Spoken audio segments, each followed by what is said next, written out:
उसका birth name Manikarnika था। वो वाराणसी में बॉर्न हुई थी, एक होली सिटी।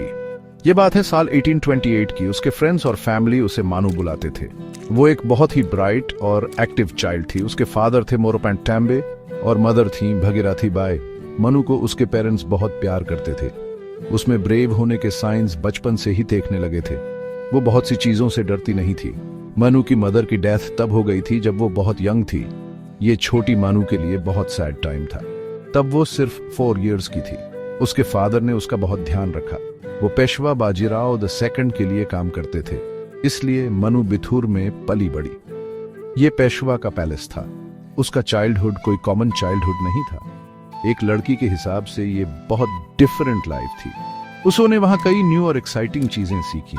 मैनू लाइफ और स्पिरिट से एकदम भरपूर थी। उसे एक्टिव गेम्स खेलना बहुत पसंद था। वो ना तो क्वाइट थी और ना ही शाय। वो अक्सर नाना साहेब के साथ खेलती थी। नाना साहेब पेशवा के अडॉप्टेड सन थे। तात्या टोपे भी उसके चाइल्डहुड फ्रेंड थे। वो वॉर और करेज वाले गेम्स खेलते थे। मानू हमेशा एक लीडर बनना चाहती थी। उसने बचपन में भी साबित कर दिया था कि वो कितनी ब्रेव है। वो बहुत क्यूरियस थी और जल्द ही सीख जाती थी। उसका चाइल्डहुड बहुत इंपॉर्टेंट था। उसी से वो वैसी बनी जैसी वो आगे जाकर बनी। वो उस टाइम की थ्यूसारी गर्ल्स जैसी नहीं थी। उस जमाने में ज्यादातर गर्ल्स सिर्फ घर का काम ही सीखती थी, पर मानू ने तो हॉर्सेस चलाना सीखा। उसे एडवेंचर और बाहर घूमना फिरना बहुत पसंद था। वो स्ट्रांग थी और फुल ऑफ एनर्जी रहती थी। इसी स्पेशल अपब्रिंगिंग ने उसे तैयार किया।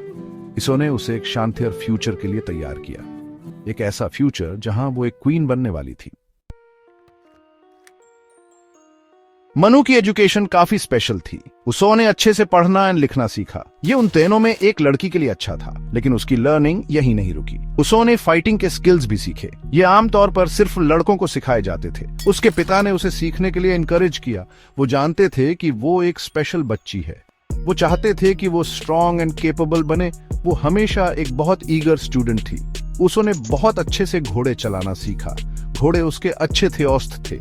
जब वो उन्हें चलाती थी तो उसे आजाद महसूस होता था। वो हर रोज राइडिंग की प्रैक्टिस करती थी। जल्द ही वो एक एक्सपर्ट राइडर बन गई। वो आसानी से घोड़े को कंट्रोल कर सकती थी। वो हवा की तरह तेज राइड कर सकती थी। लोग उसकी राइडिंग स्किल से हैरान थे। यह स्किल उसके लिए बहुत यूजफुल था। इसने कई मुश्किल समय में उसकी अमदद की। मनु ने सोर्ड फाइटिंग की आर्ट भी सीखी। उसे स्किल टीचर्स थेवारा सिखाया गया। वो मजबूत हाथ से तलवार पकड़ती थी। वो बार बार मूव्स की प्रैक्टिस करती थी। वो तलवार चलाने में बहुत अच्छी हो गई। वो उसकी तेज धार से डरती नहीं थी। वो तेज थी और बहुत एजाइल। वो बहुत अच्छे से अपना बचाव कर सकती थी। इसने उसे एक फियरलेस इंसान बनाया। वो किसी भी खतरे का सामना करने के लिए तैयार थी। आर्चरी एक और स्किल थी जिसमें उसने मास्टरी हासिल की। उसने एक्यूरेटली तीर चलाना सीखा। वो टारगेट्स पर निशाना लगाने की प्रैक्टिस करती थी। उसका फोकस बहुत स्ट्रांग था। वो थियोर से टारगेट्स को हिट कर सकती थी। ये सभी स्किल्स बहुत इंपॉर्टेंट थे। उन्होंने उसे एक कंप्लीट वॉरियर बनाया। वो सिर्फ एक लड़की नहीं थी, बल्कि एक फाइटर थी। इस ट्रेनिंग ने उसे थ्यूसायरों से अलग बनाया। ईसो ने उसे उसकी डेस्टिनी के लिए तैयार किया। मनु बड़ी होकर एक कमाल की यंग वुमन बनी। वो अपनी ब्यूटी के लिए जानी जाती थी। वो अपनी इंटेलिजेंस के लिए भी जानी जाती थी और सब लोग उसकी ब्रेवरी के बारे में जानते थे। अब उसकी शादी का टाइम हो गया था। उसके फादर ने एक अच्छा मैच ढूंढा। बहादुर मनु के लिए एक किंग चुना गया। उनके किंगडम का नाम था झांसी। ये मैरिज एक बड़ा इवेंट था। इससे उसकी लाइफ हमेशा के लिए बीट हिलने वाली थी। 1842 में मनु ने गंगाधर राव नेवालकर से शादी की। वो झांसी के महाराजा किंग थे। झांसी बुंदेलखंड में एक छोटा सा किंगडम था। वो एक प्राउड और हिस्टोरिक जगह थी। मनु तब सिर्फ 14 इयर्स ओल्ड थी। वो अपने हस्बैंड के साथ झांसी चली गई। उनको नए कस्टम्स सीखने पड़े। उनको अपने नए घर के बारे में सीखना पड़ा। वो इस नए चैप्टर के लिए रेडी थी। वो एक अच्छी वाइफ बनना चाहती थी। मैरिज के बाद मनु को एक नया नाम मिला। वो रानी लक्ष्मीबाई बन गई। ये नाम एक गॉडेस के ऑनर में था। गॉडेस लक्ष्मी का मतलब है गुड फॉर्च्यून। अब वो झांसी की क्वीन थी। वो अपनी ड्यूटीज को बहुत सीरियसली लेती थी। उन्होंने एक किंगडम को रूल करना सीखा। वो लोगों की प्रॉब्लम्स सुनती थी। वो हमेशा उनकी हेल्प करना चाहती थी। वो एक रिस्पॉन्सिबल और केयरिंग क्वीन थी। क्वीन की लाइफ में बहुत सारे चेंजेस आए। रानी लक्ष्मीबाई को उनके लोग बहुत प्यार करते थे। उन्होंने उनकी काइंडनेस और विजडम दिखी। वो सबके साथ फेयर और जस्ट थी। वो महाराजा गंगाधर राव को सपोर्ट करती थी। वो उनकी रॉयल ड्यूटीज में उनकी हेल्प करती थी। उनको आर्मी में भी इंटरेस्ट था। वो कभी कभी सोल्जर्स से मिलने जाती थी। वो सिर्फ पैलेस में क्वीन नहीं थी, वो पूरे झांसी के लिए क्वीन थी। रानी लक्ष्मीबाई और महाराजा गंगाधर राव हैप्पी थे। जल्द ही उनके यहाँ एक बेटा हुआ, एक छोटा राजकुमार। उन्होंने उसका नाम थ्यामोथर राव रखा। झांसी में बहुत खुशी थी, लेकिन यह हैप्पीनेस बहुत शॉर्ट टाइम के लिए थी। वो बेबी बीमार पड़ गया। सिर्फ 4 महीने की उम्र में उसकी डेथ हो गई। ये उनके लिए बहुत सैड बात थी। रानी और महाराजा का तेल टूट गया था। पूरा राज्य उनके साथ शोक में था।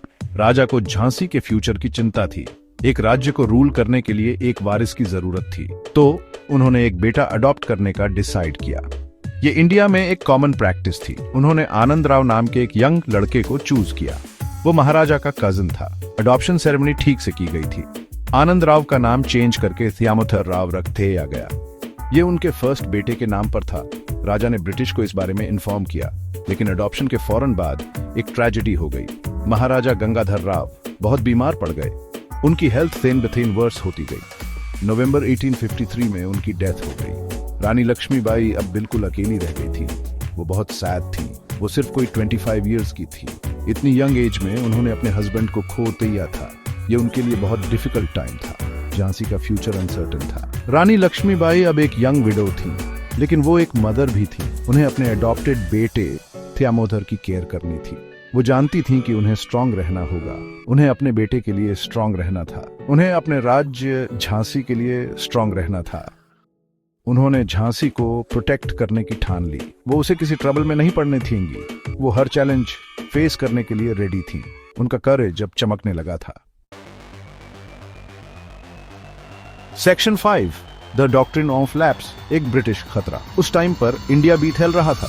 ब्रिटिश ईस्ट इंडिया कंपनी बहुत पावरफुल थी।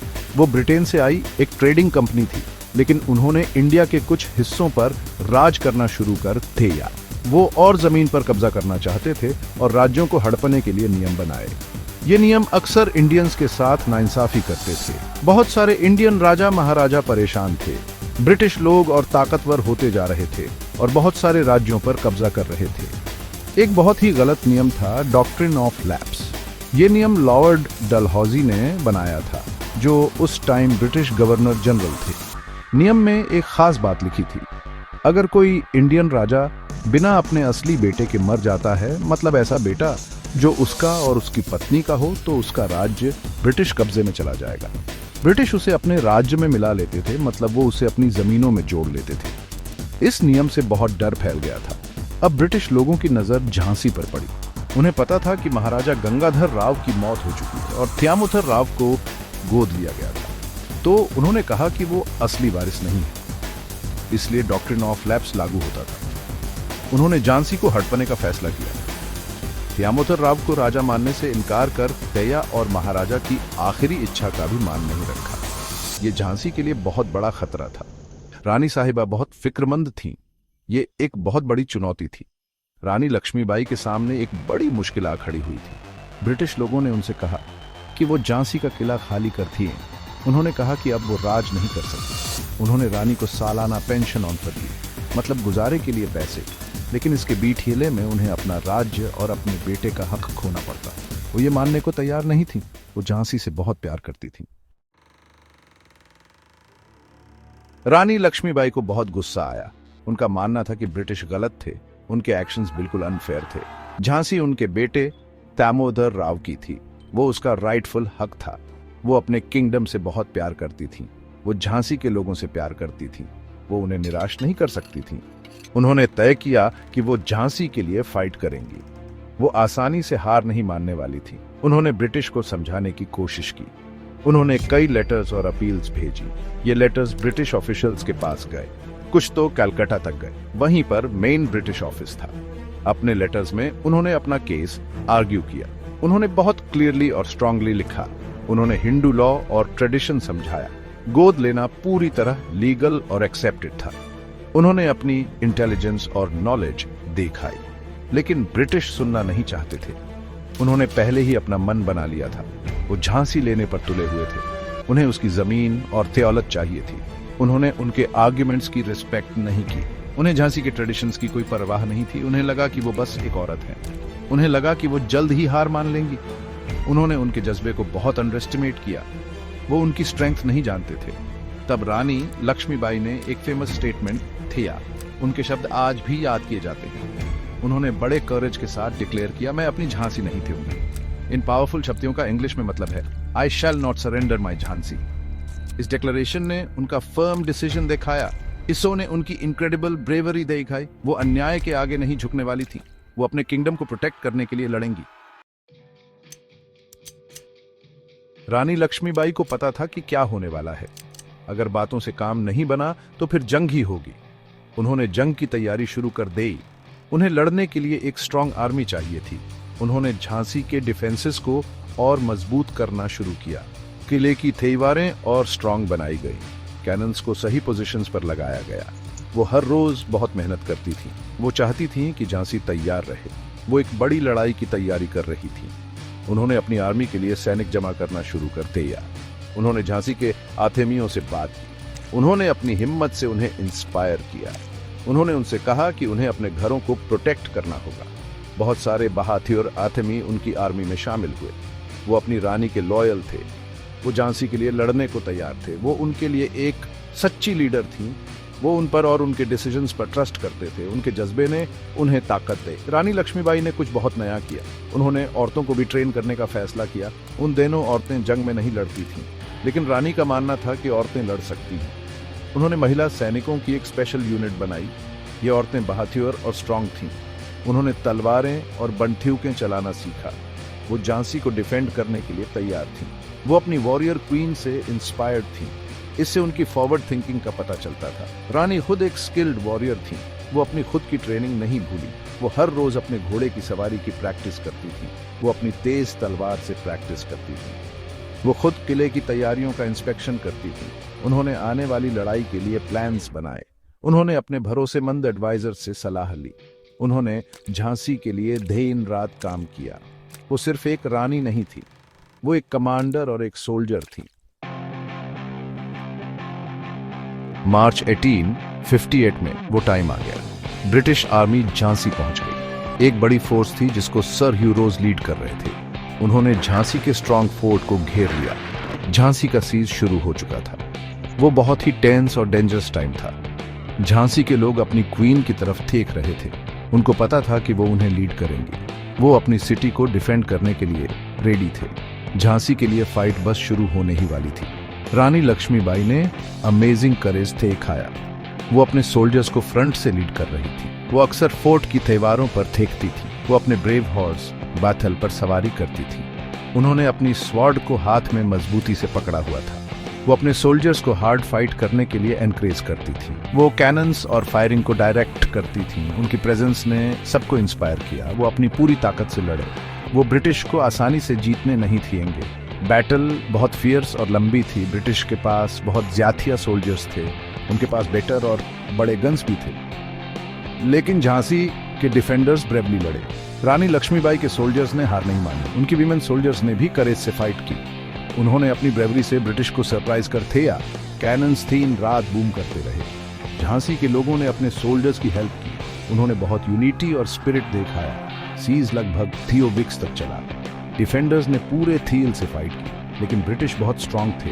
वो सिटी की दीवारों को तोड़ने में कामयाब हो गए। अब फाइटिंग गलियों तक पहुंच गई। सिचुएशन बहुत ज्यादा डेंजरस हो गई थी। रानी को पता था कि वो कैप्चर हो सकती है। उन्हें एक बहुत हार्ड चॉइस लेना था।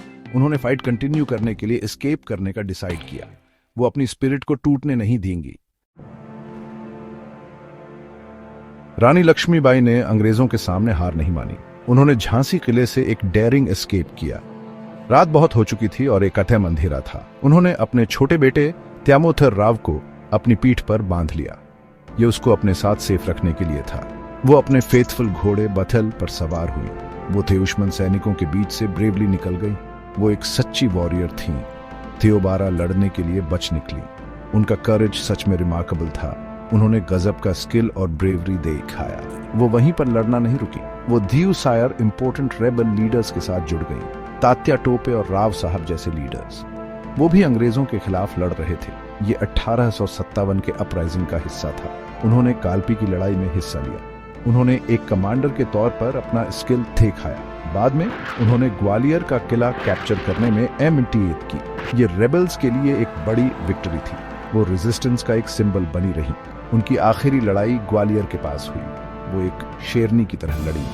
उन्होंने मर्द सैनिक जैसे कपड़े पहने थे। उन्होंने अपनी ट्रूप्स को लड़ाई में लीड किया। वो दुश्मन के खिलाफ ब्रेवली लड़ी। इस फियर्स लड़ाई के दौरान वो बुरी तरह घायल हो गई। वो अपने देश की आज़ादी के लिए लड़ते हुए शहीद हो गए। ये जून 1858 की बात है। वो सिर्फ लगभग 29 साल की थी। एक जवान जान चली गई, लेकिन एक लेजेंड का जन्म हुआ। झांसी की रानी लक्ष्मीबाई इमॉर्टल हो गई। उनकी कहानी बार बार सुनाई जाती है। वो करेज का एक पावरफुल सिंबल है। वो देशभक्ति और अपनी मिट्टी से प्यार को रिप्रेजेंट करती है। वो अन्याय के खिलाफ रेजिस्टेंस के लिए खड़ी हुई। उनकी लाइफ इंडिया में लाखों लोगों को इंस्पायर करती है। वो खासकर महिलाओं और छोटी लड़कियों को इंस्पायर करती है। उन्होंने दिखाया कि औरतें स्ट्रांग हो सकती हैं। वो लीडर्स और ब्रेव वॉरियर्स बन सकती हैं। उनका नाम बड़े प्यार और रिस्पेक्ट के साथ याद किया जाता है।